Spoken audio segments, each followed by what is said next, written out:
When you are proud of something, जब आप कहते हैं कि जी हमारे साबिक वजीर आजम कहते थे कि जी हमने शब रात को चलाने के लिए नहीं रखे, तो चलाओ ना, रोका किसने तुम्हारे को? चलाओ। If you can bear the repercussions of using a nuclear bomb, चलाओ चलाओ। बात क्या है? ये कैसी बिलिजरेंस है? ये क्या रवैया है? ये क्या तरीका है बात करने का? ये डायलॉग करने का क्या तरीका है? हाँ, आपके साथ बैठ के टेबल के ऊपर, आपके साथ बैठ के टीवी के ऊपर, यूट्यूब के ऊपर एक हेल्थी डिस्कशन करने की कोशिश करो, तो ये सारा रिटोरिक बीच में आ जाता है। हाँ, कि हमने शब रात को नहीं चलाने। अरे आप दिन डिसाइड कर लो ना, मुकर्रर कर लो किस दिन चलाना है, चला लो, उस दिन देख लेंगे आपको भी यार दिक्कत क्या है उसके अंदर। आपके शेख रशीद साहब कहते हैं हमने पाव पाव के आधे आधे किलो के, किलो किलो सवा सवा किलो के। अबे तुम इंटीरियर मिनिस्टर हो, मैं तुम सब्जी बेचने वाले हो यार? क्या कर रहे हो तुम लोग? कैसी बातें करते हो? This is no seriousness. और माफ करना, आपके वजीर आजम भी, आपके वजीर आजम आज तक क्या कर रहे हैं? ट्विटर के ऊपर कभी अर्नब के साथ खेल रहे हैं, कभी मोदी जी के साथ खेल रहे हैं, कोई उनको मुंह पे फिटे मुंह नहीं करता उनको, है ना? हर बात में कश्मीर कश्मीर, यूएनजीए में कश्मीर कश्मीर, श्रीलंका जाएंगे कश्मीर कश्मीर। बुर्का बैन करवा लिया आपने वहां पे, खामखा बुर्का बैन करवा लिया आपने वहां पे। My point is again not this, मैं रिटोरिक में फिर भी नहीं जाना चाहता, पर आप कंपेल करते हैं अपने डायलॉग्स के, अपनी बातों के तरीके से। स्टेबिलिटी एक चीज है, सिक्योरिटी ऑफ द नेशन दूसरी चीज है, and growth, sustainable growth of a country एक अलग चीज है। आपने फौज को खिला खिला के मोटा तगड़ा कर लिया, आपको लगता है आपका मुल्क फौज की बदौलत सिक्योर है। आपका मुल्क हिंदुस्तान की तरफ से इसलिए सिक्योर है कि हिंदुस्तान ने तारीख में आज तक किसी मुल्क के ऊपर आक्रमण नहीं किया, फर्स्ट स्ट्राइक नहीं करी, और हम करेंगे भी नहीं। हमारी पॉलिसी है कि we will not attack first. हमने ट्रेड की नजर से आपको एमएफएन का दर्जा दिया, मोस्ट फेवर्ड नेशन का, हमने आपको दर्जा दिया। आपने रेसिप्रोसिटी में क्या किया? आपने बैकस्टैबिंग करी और कहते थे साहब इंडिया ने यूनिलैटरल हमारे को दिया, हमारे को उनकी क्या जरूरत है? इंडिया को हमारी जरूरत है, इंडिया को हमारे से नमक चाहिए, हमारे से ये चाहिए, हमारे से वो चाहिए। आज हम बड़े दावे से कहते कुछ नहीं चाहिए भाई, और एमएफएन भी नहीं देंगे आपको। ठीक है, एमएफएन में क्या था कि हम आपसे जो कुछ भी ले रहे थे उसको हम टैक्स नहीं कर रहे थे। हम इतनी आपको लिवरेज दी म्यूचुअल ट्रेड के अंदर, यू डोंट इवन रियलाइज यार, आप लोग मानते ही नहीं है। फिर आप लोग रिटोरिक पे आ जाते हैं कि शब रात पे बम नहीं चलाना। मतलब ये क्या तरीका है बात करने का यार? This is no way to convey. ये कोई तरीका है? This is not a diplomatic language to talk in. ये कौन सी डिप्लोमेसी है? बिल्कुल रामनिक जी, बिल्कुल मैं आपको बिल्कुल आपसे एग्री करता हूं। यहाँ पे वैसे हम क्योंकि चीमा साहब एक छोटी सी बात यहाँ पे कर लूं, थोड़ा सा माहौल जो है ना टेंस हो रहा है, तो मैं उसको थोड़ा सा वो लाइटर करने के लिए, अमेरिका और चाइना के जो फॉरेन मिनिस्टर्स हैं उनके बीच में एक डायलॉग हो रहे थे, उसके हवाले से तो उन्होंने, जी प्लीज प्लीज आप बात करें, फिर मैं आपको बताऊं। Sir with your permission, sir with your जी परमिशन, प्लीज प्लीज प्लीज। कहा था, एक तुलसीदास जी की रामचरितमानस है, उसमें कहा गया है, बिने न मानत जल्दी जड़, गए 3 दिन बीत, बोले राम सकोप तब भय बिन होए न प्रीति। तो अब अगर यार प्यास लगी है तो अभी थोड़ा कुआं खोदोगे। आपके पिछले 35 साल में, जैसे चीमा साहब ने खुद कहा कि लॉन्ग टर्म गोल्स क्या थे, वो क्या अचीव करना था लॉन्ग टर्म में, short term goals, medium term goals, long term goals आपके क्या हैं, आज क्या है? आपने कभी वाजे तौर पे आके बताया अपनी आवाम को कि साहब हमारे ये गोल्स हैं?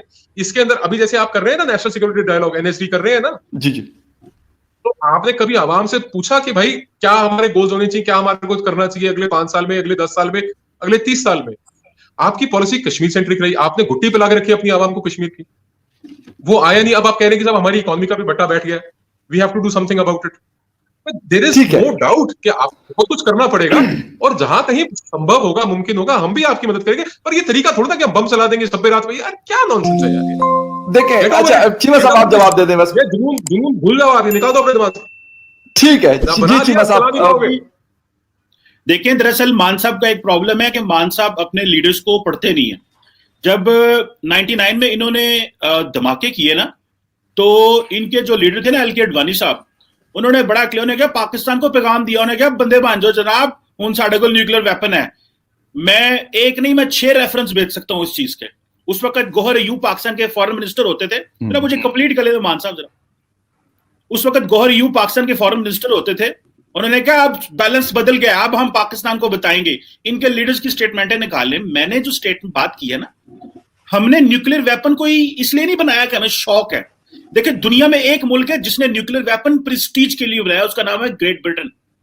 उनको इमीडिएट थ्रेट नहीं था, लेकिन उन्होंने कहा प्रेस्टीज के लिए, क्योंकि हम ग्रेट ब्रिटेन रहे हैं, क्योंकि हम P5 का हिस्सा रहे हैं, तो हमें हमारे पास न्यूक्लियर वेपन होना चाहिए।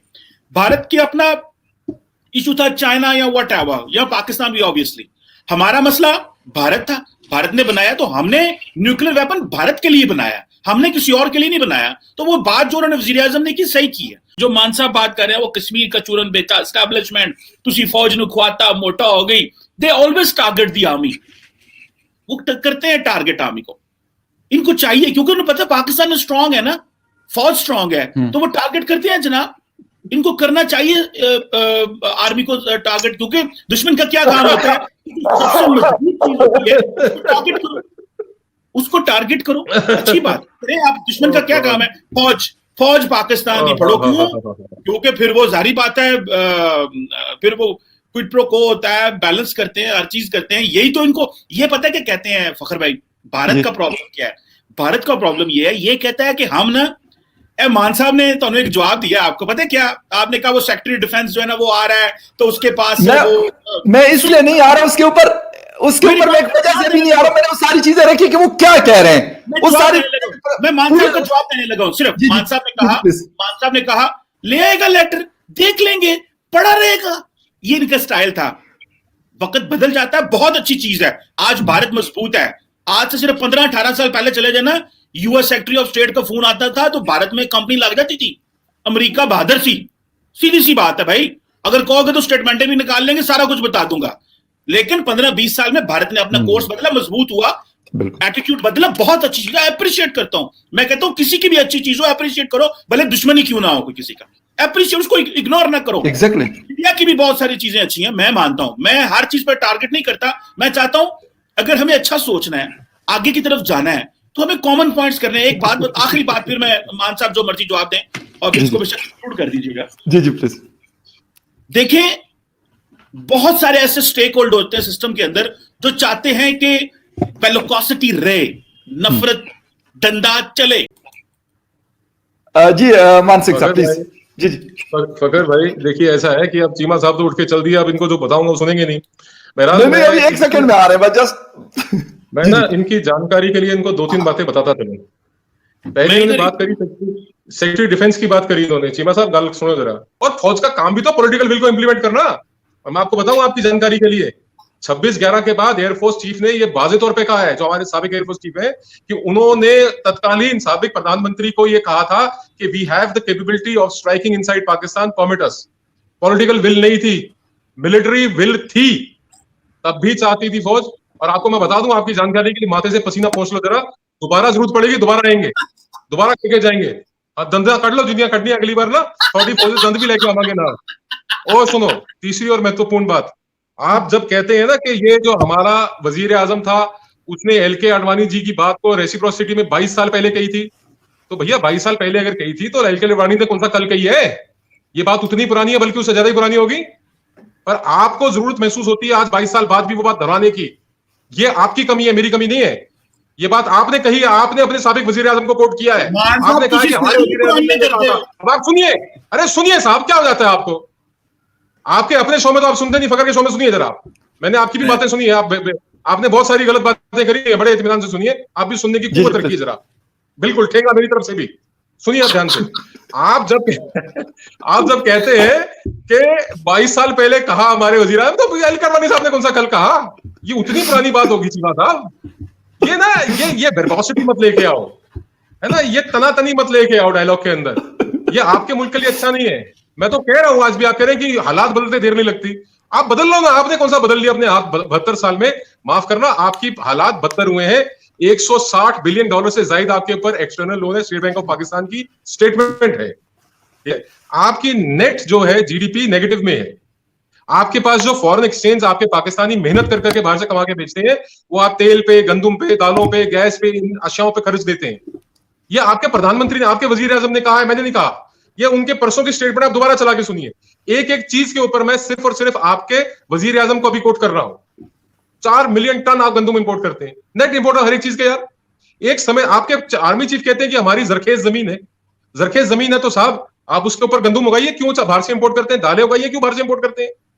आप बात करते हैं हमेशा कि हमारी जियो स्ट्रेटेजिक लोकेशन है। अरे जियो स्ट्रेटेजिक लोकेशन को साहब आप बिछाओगे या चाटोगे, क्या करोगे?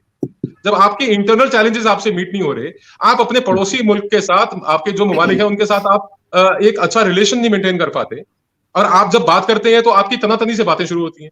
आपको मैंने जो बात कही उसका you are picking one leaf from the tree, पूरे पेड़ में से एक पत्ता तोड़ रहे हैं।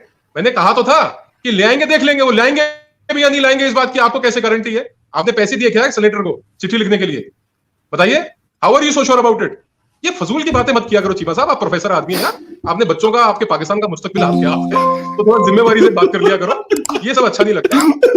And I don't want to make sweeping statements, I don't want to make sweeping statements against you. ना मैं आपके मुल्क के खिलाफ, ना आपकी एस्टैब्लिशमेंट के खिलाफ, ना आपके दायरे के खिलाफ, ना आपके वजीर आजम के खिलाफ मैं बात कहना चाहता हूं। पर यार मुर्गियां लो, मुर्गियों से अंडे होंगे, अंडे से फिर मुर्गियां होंगी, फिर उससे यार ये इकोनॉमी ऐसे चलाएंगे क्या? नहीं, बेंस और कट्टो वाली इकोनॉमी भी आई थी। बेंस और कट्टो वाली भी शुरू की थी। बेंस और कट्टो वाली भी शुरू की थी।